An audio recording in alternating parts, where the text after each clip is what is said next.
Hello everyone. Vijay Thalapathy తమిళనాడులో జరిగిన incident యావత్ భారతదేశం మొత్తం వణికిచ్చేసిందనే చెప్పాలి.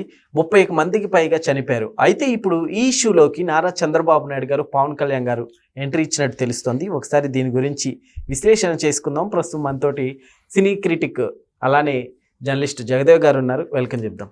Hello sir. సార్ ఏంటి సార్ ఇప్పుడు చంద్రబాబు నాయుడు గారు అట్లానే పవన్ కళ్యాణ్ గారు ఎంట్రీ ఇచ్చినట్టు తెలుస్తోంది ఈ కేసు ఇష్యూలో, ఏంటి అసలుకి?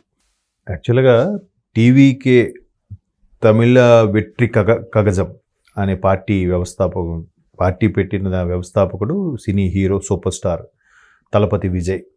ఆయన మొన్న ఓపెన్ మామూలుగా రోడ్ షో నిర్వహించారు కరూరులో. సో నిర్వహించడం వాస్తవానికైతే మధ్యాహ్నం 12కు 1 గంటకు రావాలి, మండు టెండర్లో సభ ఏదో అనుకున్నారు.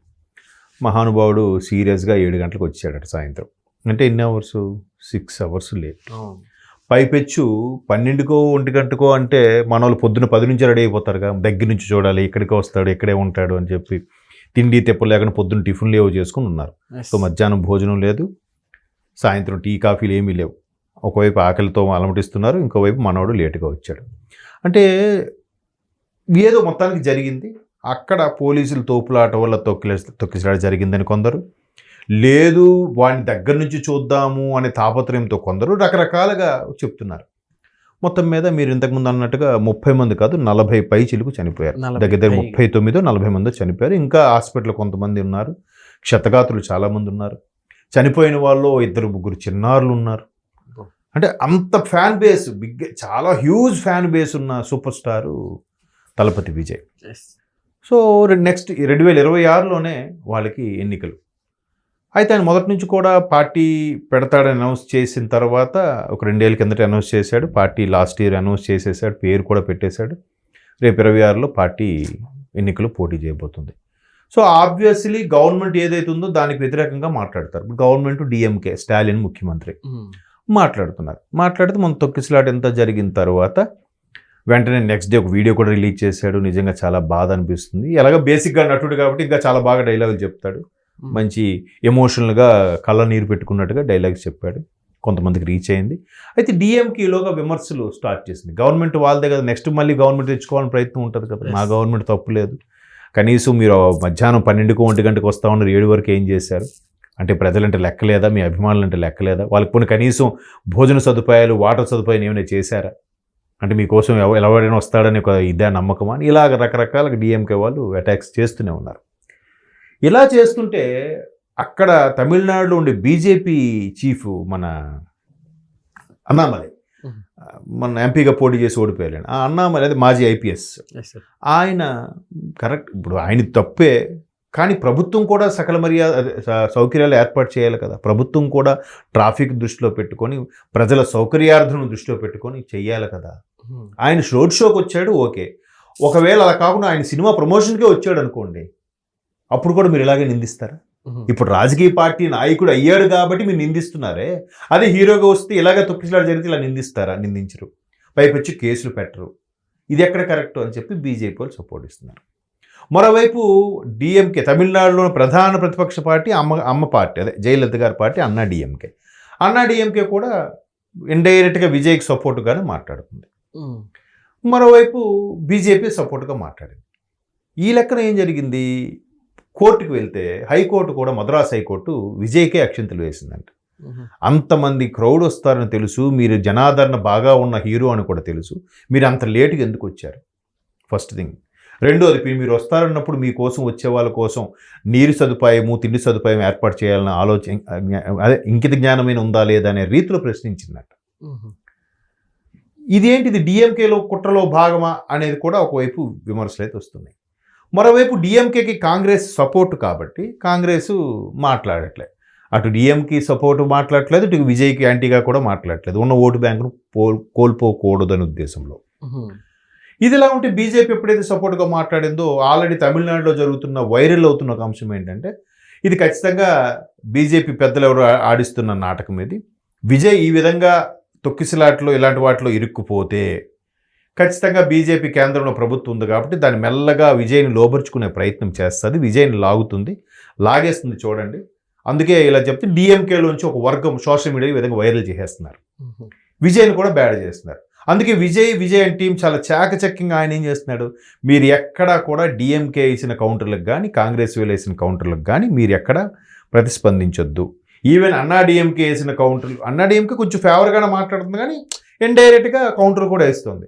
ఎవరికి ఏమి స్పందించొద్దు, కావాలంటే క్షతగాతులకి చనిపోయిన వాళ్ళకి 10 లక్షల 20 లక్షల, వీళ్ళు 20 లక్షలు ప్రకటించారు, గవర్నమెంట్ 10 లక్షలు ప్రకటిస్తే విజయ్ 20 లక్షలు ప్రకటించాడు ఒక్కొక్క చనిపోయిన కుటుంబానికి. ఇట్లా ఇచ్చి రండి తప్ప, సానుభూతి ప్రకటించండి తప్ప ఎక్కడ ప్రభుత్వం గురించి కానీ నడిపించి కానీ యాంటీగా మాట్లాడొద్దు అని. అయితే ఎందుకు ఇంత టీవీకే ఎంత పెద్ద స్ట్రాటజీ ఎలా వచ్చింది, ఇది ఖచ్చితంగా బీజేపీ పెద్దలు ఎవరో మాట్లాడారు. పైపెచ్చు తమిళనాడుకు పక్కనే ఆంధ్రప్రదేశ్ ఉంది. ఆంధ్రప్రదేశ్లో ఉన్న ముఖ్యమంత్రి ఎవరెవరు, చంద్రబాబు నాయుడు గారు. చంద్రబాబు నాయుడు గారు ఎవరు, ఎన్డీఏ కూటమిలో ప్రధాన భాగస్వాములు, వన్ ఆఫ్ ది లీడర్. పైపెచ్చు ఆంధ్రప్రదేశ్ ముఖ్యమంత్రి. జనసేన కూడా వన్ ఆఫ్ ది పార్ట్నరు, పైపెచ్చు ఉప ముఖ్యమంత్రి ఆంధ్రప్రదేశ్కి.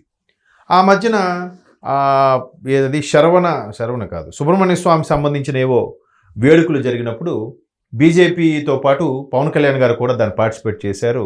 అక్కడ ఒక సనాతన ధర్మం ఇక్కడ తమిళనాడులో కొద్దిగా నశిస్తుంది అనే విధంగా, దేవాలయాలకు ప్రాధాన్యత తగ్గుతుందనే విధంగా మాట్లాడేసరికి అక్కడ తెలియకుండానే పవన్ కళ్యాణ్ గారు బీజేపీకి కూటమిలో ఉన్నారు కాబట్టి బీజేపీ ఫేవర్గా ఉంటూనే స్టాలిన్ ప్రభుత్వానికి వ్యతిరేకంగా మాట్లాడినట్టు అయింది.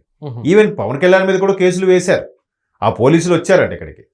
వస్తే ఇక్కడికి వచ్చి మీరేం చేస్తారా, మావాడు తప్పు మాట్లాడింది ఏమంటే కేసు వేసుకోండి, మాట్లాడుకుని అప్పుడు చూసుకుందాం.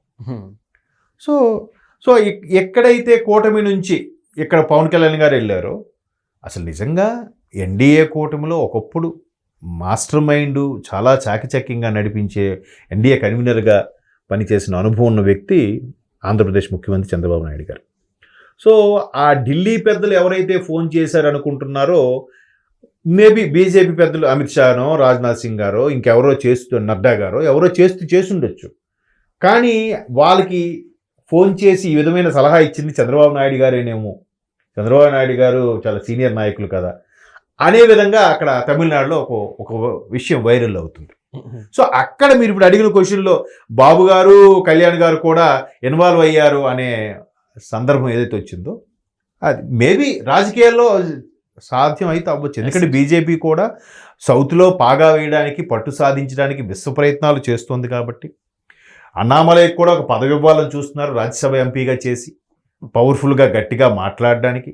ఎందుకు తనకు కూడా ఒక రక్షణ కవచం లాగా ఎంపీగా ఉంటే తనకు సెక్యూరిటీ అది ఉంటుంది. రేపు పొద్దున్న సెంట్రల్ మినిస్టర్ అయితే ఒక రకమైన సెక్యూరిటీ ఉంటుంది.